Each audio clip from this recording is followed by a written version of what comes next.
తెలుసుకుందాం. ఐక్యత ఎంతో మేలు, ఎంతో మనోహరము అని ఉంది. ఐక్యతను దేనితో పోల్చబడింది అంటే, అహరోను అభిషేకానికి వాడేటటువంటి పరిమళ తైలముతో పోల్చబడింది. అలాగే మంచుతో పోల్చబడింది. అంటే ఐక్యత ఆ విధమైనది. సో, ఇక్కడ అహరోను తల మీద పోయబడినటువంటి పరిమళ తైలము చాలా విలువైనది. దానిలో చాలా ద్రవ్యాలను ఉపయోగిస్తారు. మనకు లేవీకాండంలో పరిమళ తైలానికి ప్రధాన యాజకుడికి అభిషేకానికి గాని ఆ పరిమళ తైలం ఎలాంటిది ఉపయోగిస్తారో మనకు కనిపిస్తుంది. ఏమంటే ఇప్పుడు సో అంటే అహరోను అభిషేకం పొందినవాడు, దేవుని వలన అభిషేకించబడినవాడు, సేవ కొరకు ప్రత్యేకించబడినవాడు అని ఆ తైలము తెలియచేస్తుందన్నమాట. ఒకసారి మొదటి దినవృత్తాంతాల గ్రంథం 23వ అధ్యాయము 12-13 వచనాలు ఒకసారి చదువుదాం. మొదటి దినవృత్తాంతముల గ్రంథము 23వ అధ్యాయము 12-13 వచనాల్లో అహరోను దేవుని సేవ కొరకు ప్రత్యేకంగా ఏర్పరచబడిన వ్యక్తిగా మనం చూస్తాం. 12 అధ్యాయం చదువుతున్నాను. మొదటి దినవృత్తాంతాల గ్రంథము 23వ అధ్యాయం 12-13 వచనాలు. కహాతు కుమారులు 4: అమ్రాము, ఇష్షారు, హెబ్రోను, ఉజ్జీయేలు. కహాతు యొక్క కుమారులు వీళ్ళు. అందులో మొదటివాడు అమ్రాము. అమ్రాము కుమారులు ఎవరు అంటే అహరోను, మోషే. అహరోనును అతని కుమారులను నిత్యము అతి పరిశుద్ధమైనటువంటి వస్తువులను ప్రతిష్ఠించుటకును, యెహోవా సన్నిధిని ధూపం వేయుటకును, ఆయన సేవ జరిగించుటకును, ఆయన నామమును బట్టి జనులను దీవించుటకును ప్రత్యేకించబడిరి. దేవుడికి స్తోత్రం. ఇక్కడ చూడండి, ఇక్కడ కహాతు కుమారుడు అమ్రాము, నలుగురిలో పెద్దవాడు. కహాతుకి 4 కుమారులు, అందులో పెద్దవాడు అమ్రాము. అమ్రాము యొక్క కుమారులు ఎవరు అంటే అహరోను. అహరోను తర్వాత రెండవ కుమారుడు మోషే. అమ్రాము యొక్క రెండవ కుమారుడు మోషే. మోషే యొక్క అన్న అహరోను. సో ఈ అహరోను దేవుడు ప్రధాన యాజకులుగా కొన్ని పనులు, ప్రత్యేకమైన పనులు, దైవ సంబంధమైనటువంటి కొన్ని కార్యాలు చేయటానికి దేవుడు అహరోనును ప్రత్యేకించాడు అని ఈ వాక్యం చెప్తుంది. అంటే అహరోనును అతని కుమారులను ఏం చేయాలని, నిత్యము వాళ్ళు ఏం చేయాలంట, అతి పరిశుద్ధమైనటువంటి వస్తువులను ప్రతిష్ఠించాలట వారు. అంటే పరిశుద్ధ తైలముతో వస్తువులను అహరోను ప్రధాన యాజకునిగా అహరోనుకును ప్రతిష్ఠించాలి. అదేవిధంగా యెహోవా సన్నిధిని ధూపం వేయాలి. వీళ్ళ పనులు ఏంటంటే వస్తువులను ప్రతిష్ఠించాలి. అతి పరిశుద్ధ అనే వస్తువులు ఉంటాయి. సో ఆ వస్తువులను ప్రతిష్ఠించాలి. రెండవది యెహోవా సన్నిధిని ధూపం వేయాలి, ఆయన సేవ జరిగించాలి. నాలుగవది జనులను దీవించాలి, దేవుని పేరిట దీవించాలి. సో ఇలాంటి సేవ చేయటానికి ప్రత్యేకించబడ్డాడు అహరోను యొక్క కుమారులు కూడా అని మనము తెలుసుకోవాలి. సో అహరోను యొక్క తల మీద పోయబడిన పరిమళ తైలము అంటే ఆయన ప్రత్యేకించబడ్డాడు సేవ కొరకు అనే విషయం మనకు తెలియచేస్తుంది. అదేవిధంగా మీకా గ్రంథము 6వ అధ్యాయము 4వ వచనంలో కూడా చూస్తే అక్కడ కూడా అహరోను గురించిన నేను ఇప్పుడు చెప్పాలనుకున్న అంశం ఏంటంటే అహరోను దేవుడు ఏ విధంగా సేవ కొరకు పిలుచుకున్నాడో అనే విషయం చెప్పాలనుకుంటున్నాను. సో అహరోను ప్రత్యేకంగా దేవుని పని కొరకు, సేవ కొరకు దేవుని చేత పిలువబడిన వాడిగా కనిపిస్తున్నాడు. అలాగే దేవుని పనులు చేయటానికి ప్రత్యేకించబడ్డాడు. జనులను దీవించడానికి కానీ, అస్థి పరిశుద్ధ స్థల వస్తువులను ప్రతిష్ఠించడానికి కానీ, మరి దేవుని సన్నిధిలో సేవ జరిగించడానికి, ధూపం వేయటానికి మనకు తెలుసు. మీకా గ్రంథము 6వ అధ్యాయంలో కూడా చూద్దాం. మీకా గ్రంథము 6వ అధ్యాయము 4వ వచనంలో కూడా రాయబడినటువంటి మాట చూస్తే, మీకా 6వ అధ్యాయం 4వ వచనం, ఐగుప్తు నుండి నేను మిమ్మల్ని రప్పించితిని, దాస్యగృహం నుండి మిమ్మును విమోచించితిని, మిమ్మును నడిపించుటకై మోసే, అహరోను, మిర్యాములను పంపితిని. చూడండి, ప్రజలను, ఇశ్రాయేలీయులను ఐగుప్తు బానిసత్వంలో ఉన్నారు. ఐగుప్తు బానిసత్వంలోంచి వారిని విడిపించడానికి దేవుడు ఎవరిని వాడుకున్నాడు? మోసే, అహరోను, మిర్యాములను పంపించాడు. అంటే ఈ ముగ్గురిని కూడా తన ప్రజలను, ఇశ్రాయేలీయులను ఐగుప్తు బానిసత్వంలో నుంచి, దాస్యత్వంలో నుంచి విమోచించడానికి వారిని ఏర్పరచుకున్నాడు, వారిని పంపించాడు. అంటే అహరోను దేవుని పని నిమిత్తం పంపించబడ్డాడు. సో దేవుని నశించిపోతున్న ప్రజలను, దాస్యత్వంలో, పాపదాస్యములో ఉన్నటువంటి ప్రజలను విడిపించడానికి ఈరోజు దేవుని యందు విశ్వాసం ఉంచిన ప్రతి ఒక్కరిని దేవుడు యాజకులుగా చేశాడు. ఎవరైతే ప్రభువు నమ్మారో వారందరూ యాజక సమూహము అని మనకు పేతురు రాసిన పత్రికలో రాయబడింది. సో ప్రభువుని నమ్ముకున్న ప్రతి ఒక్కరు కూడా దేవుని దృష్టిలో యాజకులే. ఒకసారి చూడండి, పేతురు గారు రాసినటువంటి మొదటి పత్రిక 2వ అధ్యాయము 9వ వచనం, మీరు చీకటిలో నుండి, అంటే పాపపు దాస్యములోను ఉన్నవారిని మీరు ఆశ్చర్యకరమైన తన విలువలోకి మిమ్మల్ని పిలిచిన వాని గుణాతిశయములో ప్రచురము చేయి నిమిత్తమును ఏర్పరచబడిన వంశము, రాజులైన యాజక సమూహము, పరిశుద్ధమును, దేవుని సొత్తైన ప్రజలై ఉన్నారు. అంటే మనల్ని దేవుడు ఎందుకు పిలిచాడు? పాపములో ఉన్న మనల్ని ప్రత్యేకించాడు, అభిషేకించాడు, ఆత్మతో అభిషేకించి అదే పాపపు దాస్యంలో ఉన్నటువంటి ప్రజలను మనం విమోచించాలి, దేవుని యొక్క రక్షణలోనికి వారు నడిపించాలని మోషే, అహరోను, మిర్యాములను ఏ విధంగా అయితే మరి ఐగుప్తు బానిసత్వంలో, దాస్యత్వంలో ఉన్నటువంటి వారిని విడిపించడానికి పంపించాడో, అలాగే దేవుని నమ్ముకున్న ప్రతి ఒక్కరు కూడా, దేవుని యందు, ప్రభువునందు విశ్వాసం ఉంచిన ప్రతి క్రైస్తవుడు కూడా పాపం అనే బానిసత్వంలో ఉన్నటువంటి ప్రజలను విమోచించటానికి దేవుడు యాజకులుగా ఏర్పరచుకున్నాడు అనే విషయము ఈ వచనాన్ని బట్టి మనం తెలుసుకోవాలి. అదేవిధంగా మనము ఆ విధంగా పాపమనే దాస్యంలో ఉన్న వారిని విడిపించే బాధ్యత కలిగిన వారు ఉన్నామని ఈ వచనాన్ని బట్టి తెలుసుకోవాలి. హెబ్రీయులకు రాసిన పత్రిక 11వ అధ్యాయము 23లో చూస్తే అక్కడ మోషే రాజు ఆజ్ఞకు భయపడక మోషేను తల్లిదండ్రులు ఏం చేశారు?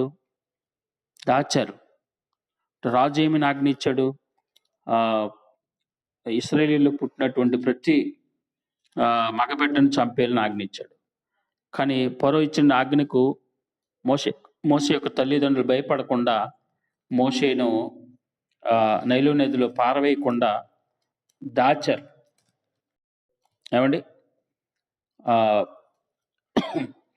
అలాగే సో పిల్లరా, దేవుడు తన సేవకులను దాస్తాడు, తన సేవకులను తన సేవ కొరకు ప్రత్యేకించి పంపిస్తాడు అని కూడా మనము ఈ వచనం బట్టి తెలుసుకోవాలి. సో అలాగే నిర్గమకాండం 4:14లో కూడా చూస్తే అహరోను విషయం మనం ఆలోచన చేస్తే అక్కడ అహరోను బాగా మాట్లాడగలడు అని దేవుడు చెప్తున్నారు. దేవుడి అహరోను గురించి ఒక సాక్ష్యం ఇస్తున్నాడు. నిర్గమకాండము 4వ అధ్యాయము 14వ వచనాన్ని మనం చూద్దాం. నిర్గమకాండ 4వ అధ్యాయము 14 వచ్చిన ఇక్కడ ఈ సందర్భం ఏంటంటే మోషే తో దేవుడు మాట్లాడుతూ, నీవు ఆ ప్రజలను విడిపించడానికి వెళ్ళు అన్నప్పుడు, నేను విడిపించలేను, నేను నోటి మాంద్యం కలిగిన వాడును, నేను నీ ప్రజలను మరి ఆ యొక్క ఫరో దాస్యం నుంచి నేను విడిపించలేను అని సాకులు చెప్తున్నప్పుడు, అప్పుడు ప్రభువారు అంటారు, ఇదిగో నీ అన్న అహరోను ఉన్నాడు కదా అంటూ 14 వచ్చిన చూడండి. ఆయన మోషే మీద కోపపడి, లేవీయుడగు నీ అన్నయైన అహరోను లేడా? అతడు బాగుగా మాట్లాడగలడని నేను ఎరుగుదును. ఇదిగో అతడు నిన్ను ఎదుర్కొనుచున్నాడు, అతడు నిన్ను చూచి తన హృదయమందు సంతోషించును. ఇక్కడ చూడండి, అహరోను ఎలాంటి వాడో అహరోను యొక్క గూర్చి దేవుడు సాక్ష్యం ఇస్తున్నాడు. అహరోను బాగుగా మాట్లాడగలడు అని దేవుడు చెప్తున్నారు. అలాగే అహరోను నిన్ను ఎదుర్కోబోతున్నాడు, ఎదుర్కోవడానికి వస్తున్నాడు అని చెప్తూ, నిన్ను చూసి తన హృదయంలో సంతోషిస్తాడు అని కూడా చెప్తున్నాడు. సో తన అన్న తన తమ్ముడు మరి మోసే వచ్చేస్తున్నాడని అన్న అహరోను సంతోషిస్తున్నాడు. అంటే తప్ప ఇదిగో ఇక నా తమ్ముడు మోసే వచ్చేస్తున్నాడు కాబట్టి నాకు ఉండవలసినటువంటి గౌరవం తగ్గిపోతుందేమో, లేదంటే నా వాట తగ్గిపోతుందేమో అన్నట్టుగా ఆలోచన చేయలేదు. కానీ మోషేని ఎదుర్కొని మోషేను గుర్చి తన హృదయంలో సంతోషించిన వ్యక్తిగా కనిపిస్తున్నాడన్నమాట. సో అహరోను మొదటిగా దేవుని చేత పిలువబడిన వాడుగా, అభిషేకించబడిన వాడుగా, పంపబడిన వాడుగా, అదేవిధంగా ఇంకా అహరోను దేవుని చేత మంచి సాక్ష్యం పొందినవాడుగా మనకి ఇక్కడ కనిపిస్తున్నాడు. బాగా మాట్లాడగలడు అనే సాక్ష్యం దేవుని వల్ల పొందాడు. మరి మోసేను చూసి సంతోషించగలిగిన వ్యక్తిగా అహరోను ఉన్నాడని అహరోను గురించి ప్రభు ఇక్కడ సాక్ష్యం ఇస్తున్నారు. అదేవిధంగా సో దేవుడు మనల్ని ఏర్పరచుకొని, ఏమంటే లోకం దృష్టిలో మనము ఎన్నిక లేని వారికి ఉన్నప్పటికీ మనల్ని ఏర్పరచుకున్నాడని కొరింథీయులకు రాసిన మొదటి పత్రిక 1:26 మనకు రాయబడుతుంది. సో ప్రియులారా, దేవుడు మనల్ని ఎన్నుకున్నాడు, మనల్ని ఏర్పరచుకున్నాడు. లోకం దృష్టిలో మనం బలహీనలుగా ఉన్నప్పటికీ, ఎన్నిక లేని వారికి ఉన్నప్పటికీ, లోకం దృష్టికి మనం వెర్రివారికి ఉన్నప్పటికీ మనల్ని దేవుడు ఎన్నుకున్నాడు, ఏర్పరచుకున్నాడు. సో తను ఎన్నుకున్న వారిని, ఏర్పరచుకున్న వారిని దేవుడు తన పనికి పంపిస్తాడు, వారిని మంచిగా నడిపిస్తాడు అనే విషయం తెలుసుకోవాలి. ఇందులో మన గొప్పతనం ఏమీ లేదు, కానీ ఆయనే మనల్ని ఎన్నుకొని ఆయన కృపలో మనల్ని నడిపిస్తున్నారు అనే విషయం మనం తెలుసుకోవాలి. అదేవిధంగా 2 పేతురు పత్రిక 1:10 చూస్తే, మిమ్మల్ని పిలిచిన పిలుపు నిశ్చయం చేసుకోవాలి అని రాయబడింది. సో దేవుడు మనల్ని పిలిచాడు, ఏమండి రక్షణలోనికి, ఈ యొక్క సత్య మార్గంలోకి మమ్మల్ని ఎందుకు నడిపిస్తున్నాడు? మనల్ని నశించిపోతున్న వారిని ఆ సత్య మార్గంలో నడిపించడానికి పిలిచాడు. అబద్ధ బోధలతో ఎంతోమంది నశించిపోతున్నారు. అబద్ధ బోధకులు మాటలు విని ఎంతోమంది సరైన విశ్వాసం లేని వారికి ఉంటున్నారు. అలాంటి వారికి మనము చెప్పవలసిన వారు ఉన్నాం. అవును పిల్లరా, ఈరోజు చాలామంది అబద్ధ బోధలను ఖండించిన వారికి ఉంటున్నారు. తప్పుడు బోధలు బోధిస్తూ ఉంటే వారిని ఖండిస్తే మన సేవ ఎక్కడ, మనకు రావాల్సినటువంటి గొప్పతనం ఎక్కడ తగ్గిపోతుందో, లేదంటే మనల్ని ఎవరైనా ద్వేషిస్తారేమో అని కొంతమంది వాళ్ళు తప్పుకుంటున్నారు. నిజం ప్రియులారా, ఒక ఆయన అంటున్నాడు, మీరు BOE లాంటి వారిని టార్గెట్ చేశారు, అలాంటి బోధకులని ఎందుకు? మీ సేవ మీరు చేసుకోండి, మీ మాటలు మీరు చెప్పుకోండి, కానీ అలాంటి వారిని ఎందుకు మీరు అంటున్నారు? అలాగా అది మంచిది కాదు, మన సేవ మనం ఆగిపోతుంది, లేదంటే మనకు ప్రజల దగ్గర మనం ఇదైపోతాం అని అంటున్నాడండి ఒక ఆయన.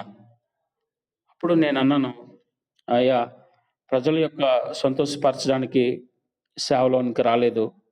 ప్రజలు అంగీకరించకపోయినా ఏది సత్యమో అది తెలిసిన తర్వాత దాని విషయంలో మరి పోరాటం చేయాలి, దాని విషయంలో చెప్పాలి, ప్రకటించాలి. కనుక మరి తప్పుడు బోధలను ఖండించవలసిన బాధ్యతగా నేను ఆ పని చేస్తున్నాను తప్ప ఎవరి మీద ద్వేషంతో కాదు. లేదంటే ఆహ్, అని నేను ఆయనకి చెప్తూ వచ్చాను పిల్లారా.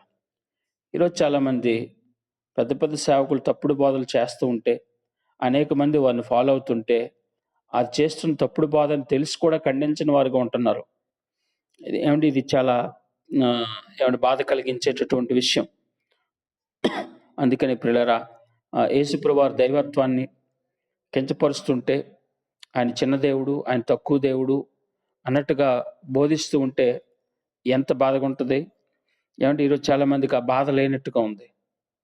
ఏదో ప్రజల దగ్గర అవన్నీ అలా ఖండిస్తే, అలాంటి వారిని ఖండిస్తే, అబద్ధ బోధకులను ఖండిస్తే, వాళ్ళు అబద్ధ బోధకులు అని చెబితే ఎక్కడ మాకు ప్రజలు ఆదరణ తగ్గిపోతదో, లేదంటే మా యొక్క మాకు రావాల్సింది కాకుండా పోతాయో, ఇలాంటి ఆలోచనలు కలిగి ఉంటున్నారు. సో పిల్లరా, అలాంటి ఆలోచన మనం కలిగి ఉండకూడదు. సో పిలుపు నిశ్చయం చేసుకోవాలి. మన పిలుపు మనము పాడు చేసుకోకూడదు. దేవుడు చెప్పమని చోట చెప్పాలి. దేవుడు నన్ను పంపించి చెప్పమని దగ్గరికి నేను వెళ్లి చెప్పాను. అవతల వారు ఎంత పెద్దవారైనా సరే, వారు తప్పుడు బోధ నేను ఖండిస్తూ వచ్చాను పిల్లరా.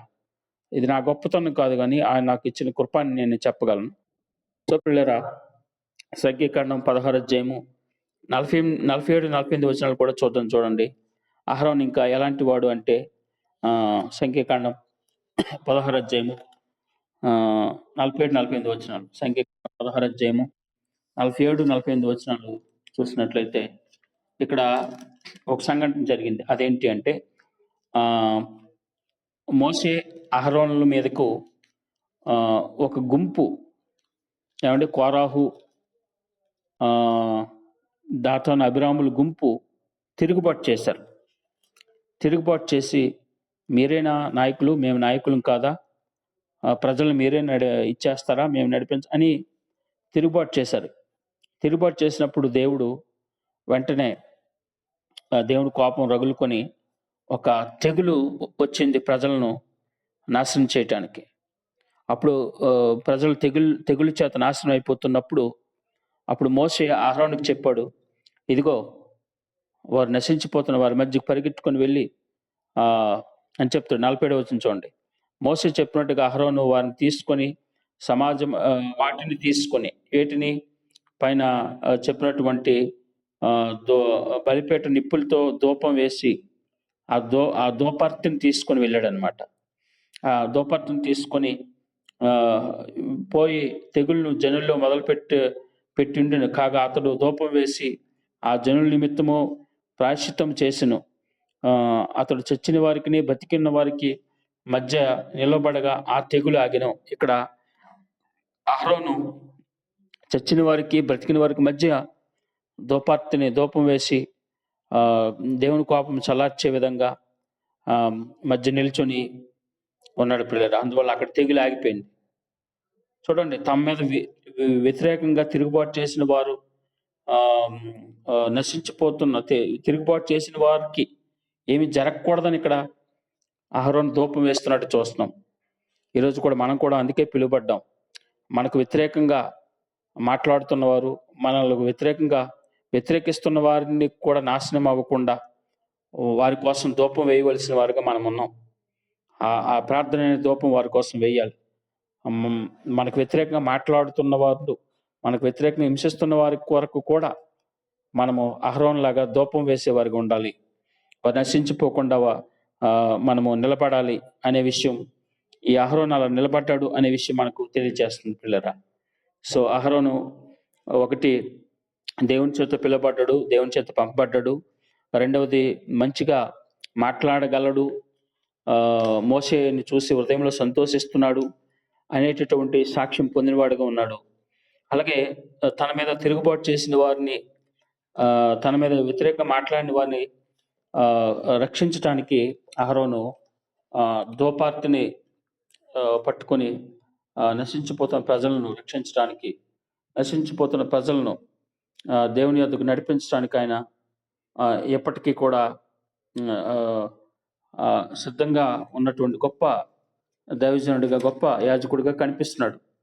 సో అలాగా అహరోను మనం ఆదర్శంగా తీసుకోవాలి. తన మీద వ్యతిరేకంగా ప్రవర్తించిన ప్రజలు నశించిపోతే నశించిపోని, నేను వెళ్ళను అనలేదు కానీ వెంటనే మోసే చెప్పినట్టుగా ఆ నశించిపోతున్న ప్రజలను తెగులు నుంచి రక్షించడానికి ధూపార్తిని తీసుకుని వెళ్ళాడు ప్రియులారా. సో ప్రియులారా, మనం కూడా అహరోనుల వల్లే మనం కూడా మనకు వ్యతిరేకంగా ప్రవర్తిస్తున్నటువంటి, మనకు వ్యతిరేకంగా మాట్లాడినటువంటి ప్రజలు నశించిపోతుంటే మనం చూడకూడదు. వారిని తెగుల నుంచి లేదంటే ఆ నాశనం నుంచి విడిపించడానికి మనము ధూపం వేసేవారుగా, యాజకులుగా మనం ఉన్నామనే విషయం, ప్రార్థన అనే ధూపాన్ని మనం ఈరోజు మనం వేయవలసిన వారమై ఉన్నామనే విషయం మనం తెలుసుకుందాం. అదేవిధంగా ఇంకా అహరోను ఎలాంటి సేవ చేశాడు, అహరోను గురించి ఇంకా ఎలాంటి విషయాలు మనకు చెప్పబడ్డాయి అనేది ఆలోచన చేస్తే, కీర్తన గ్రంథం 106 23వ వచనాన్ని కూడా చూసినట్లయితే, కీర్తన 106:23లో, కీర్తన 106వ అధ్యాయము 23వ వచనం కూడా చూసినట్లయితే అక్కడ అప్పుడు ఆయన, నేను వారిని నశింపజేసేదను, అయితే ఆయన వారిని నశింపజేయకుండానట్లు ఆయన కోపము చల్లార్చుటకై ఆయన ఏర్పరచుకున్న మోషేయు ఆయన సన్నిధి నిలిచి అడ్డుపడెను.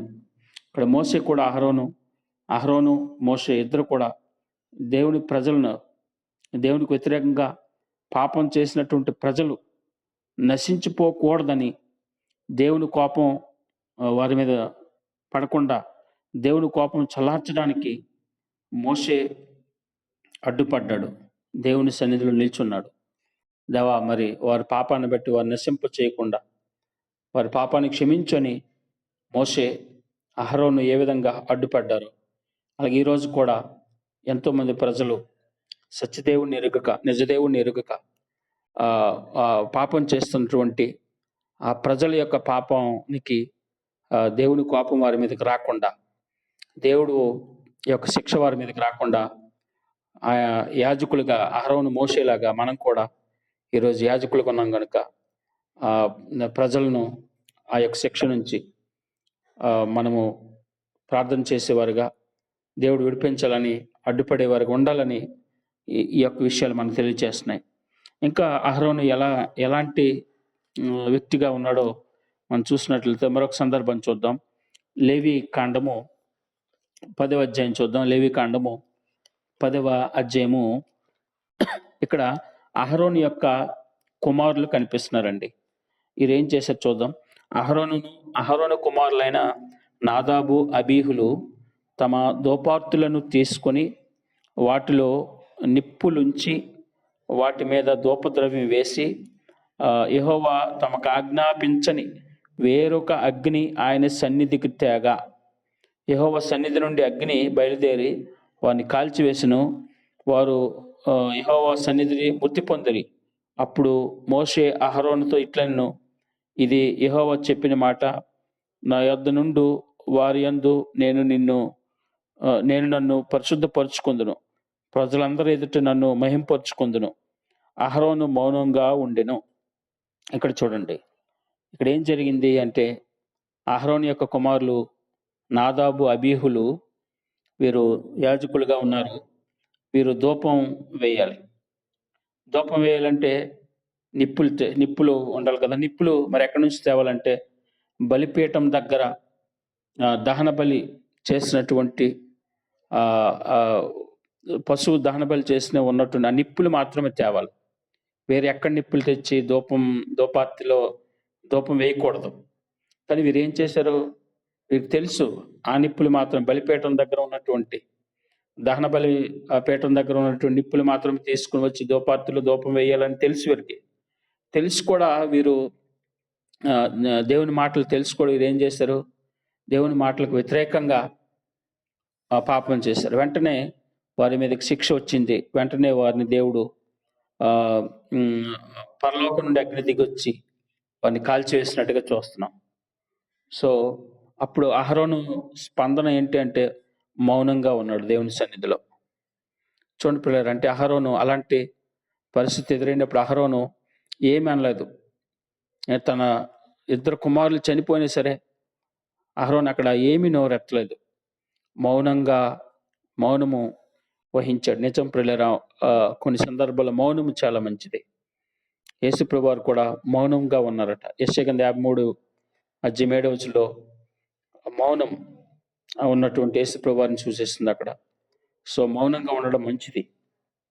ఇక్కడ వారు చేసిన తప్పు, అహరోను యొక్క ఇద్దరు కుమారులు నాదాబు అబీహులు తప్పు పని చేశారు. వారు తెలిసే చేశారు ఆ పాపం. అందుకు వారికి శిక్ష వచ్చింది. కాబట్టి ఇక్కడ అహరోను ఇంకా దేవుడికి వ్యతిరేకంగా మాట్లాడటమో లేదంటే ఇంకేదేదో మాట్లాడలేదు. దేవుడు ఏంటి ఇలా చేశాడు, నా కుమారులు ఇద్దరిని తీసుకున్నాడు అన్నట్టుగా ఏమీ అనలేదు. కానీ అక్కడ మౌనంగా ఆ యొక్క దేవుడు ఇచ్చినటువంటి తీర్పుకు విధేయుడయ్యాడు. ఏమండి, సావధంగా మనము అహరోను చూసి మనము దేవునికి ఏ విధంగా విధేయత కలిగి దేవుడు చెప్పేటటువంటి వాటికి విధేయత కలిగి మన మౌనంగా సహించే వారికి ఉండాలని ఈ యొక్క విషయాన్ని మనము తెలుసుకోవాలి. అలాగే అహరోను ఇంకా ఎలాంటి వ్యక్తో మరొక సందర్భాన్ని కూడా చూసినట్లయితే సంఖ్యాకాండము 20 చూద్దాం. సంఖ్యాకాండము 20 చూసినట్లయితే సంఖ్యాకాండము 22 మనం గమనిస్తే సంఖ్యాకాండ 22 ఇక్కడ చూడండి. అప్పుడు ఇశ్రాయేలీయులు సర్వ సమాజం కాదేశులో నుండి సాగి హోరు కొండకు వచ్చెను. యెహోవా ఎదోము పొలిమేరల యొద్దనున్న హోరు కొండలో మోషే అహరోనులకు ఇలాగ సెలవిచ్చెను. అహరోను తన పితరులతో చేర్చబడును. ఎలయనగా మెరీబా నీళ్ల యొద్ద మీరు నా మాట వెనక నా మీద తిరుగుబాటు చేసితిరి కనుక నేను ఇశ్రాయేలీయులకు ఇచ్చిన దేశమందు అతడు ప్రవేశింపడు.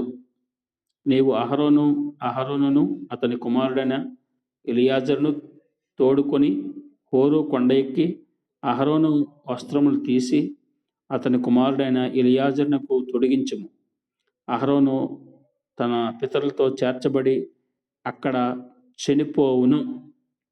ఇక్కడ చూడండి, అహరోను చనిపోకముందే దేవుడు అహరోను ఎక్కడ చనిపోతాడో, ఎందుకు చనిపోతాడో, మరి ఆ చనిపోయే ముందు అహరోనుకి ఏం చేయాలి, అహరోను బట్టలు ఆ యొక్క యాజక వస్త్రాలు తీసేసి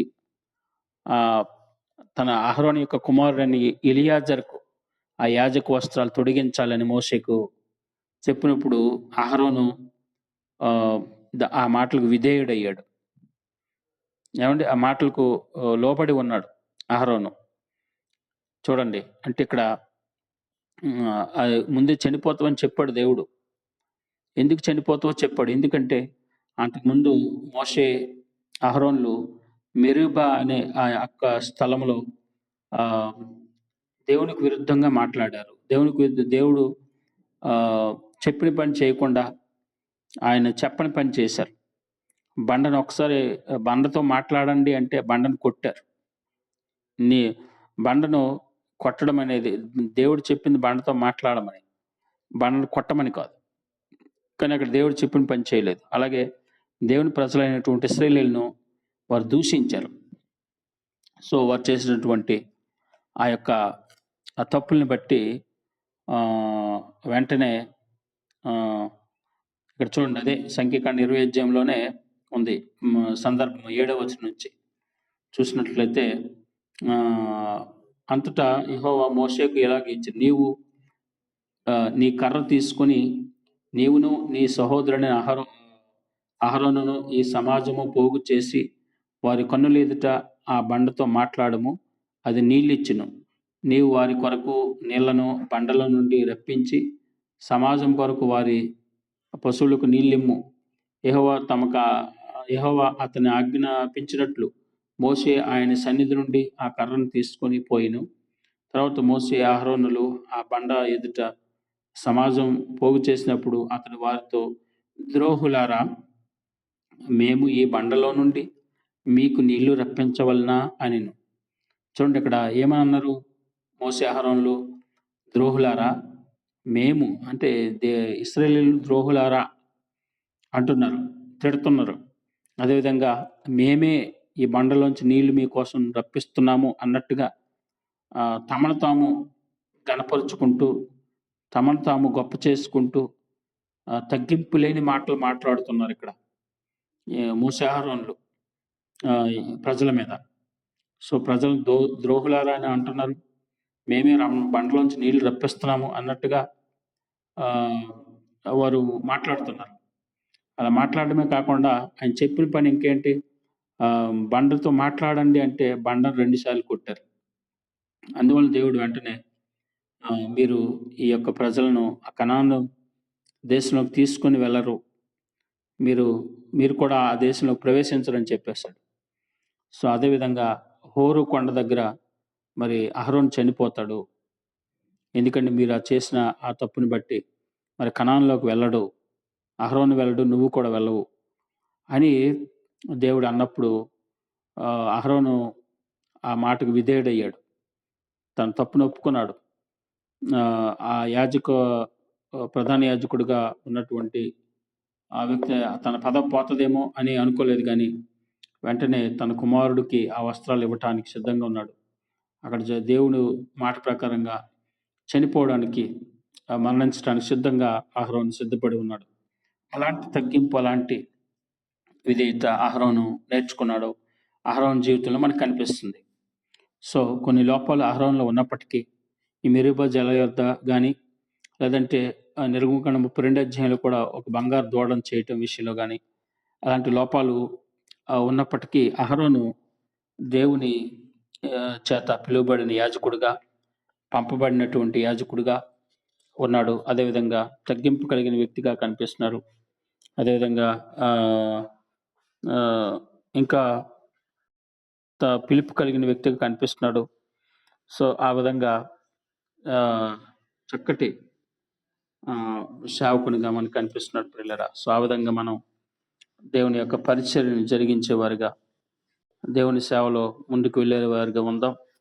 దేవుడు అలాగా మనల్ని నడిపించును గాక. చివరిగా ఒక మాట చెప్పి నేను ముగిస్తాను.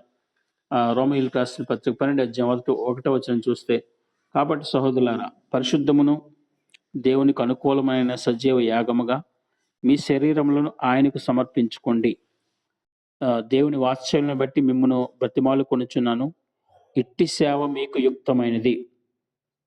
అంటే మీరు ఈ లోక మర్యాదను అనుసరింపక ఉత్తమును, అనుకూలమును, సంపూర్ణమునై ఉన్న దేవుని చిత్తము మీద పరీక్షించి తెలుసుకున్నట్లు మీ మనస్సు మారి నూతన మగుట వలన రూపాంతరం పొందుడి. సేవ ఎలాంటి సేవ చేయాలి అని అంటున్నాడంటే, దేవునికి అనుకూలంగా సజీవ యాగముగా మన శరీరాలను సమర్పించుకునే విధంగా, పరిశుద్ధంగా మన శరీరాన్ని సమర్పించుకునే విధంగా సేవ చేయాలి. లోక మర్యాద కాదు, దేవుని మర్యాదను అనుసరించే సేవ చేయాలి. ఆ విధమైనటువంటి సేవా జీవితం కలిగి మనం ఉండాలి. ఈరోజు మనం యాజకులుగా పిలువబడిన ప్రతి క్రైస్తవుడు ఇలాంటి సేవా జీవితాన్ని కలిగి అహరోనుకున్నటువంటి ఆ గుణ లక్షణాలు కలిగిన వారుగా మనము సేవ చేసేవారుగా ఉందాం. దేవాదేవుడు ఆ విధంగా మనం దీవించి ఆస్వాదించి నడిపించును గాక. ఆమె చిన్న ప్రార్థన చేసుకుని ముగించుకుందాం. పరిశుద్ధుడా, ప్రేమగల మా తండ్రి, ఎంతవరకునైనా మీరు ఇచ్చిన ఈ సమయం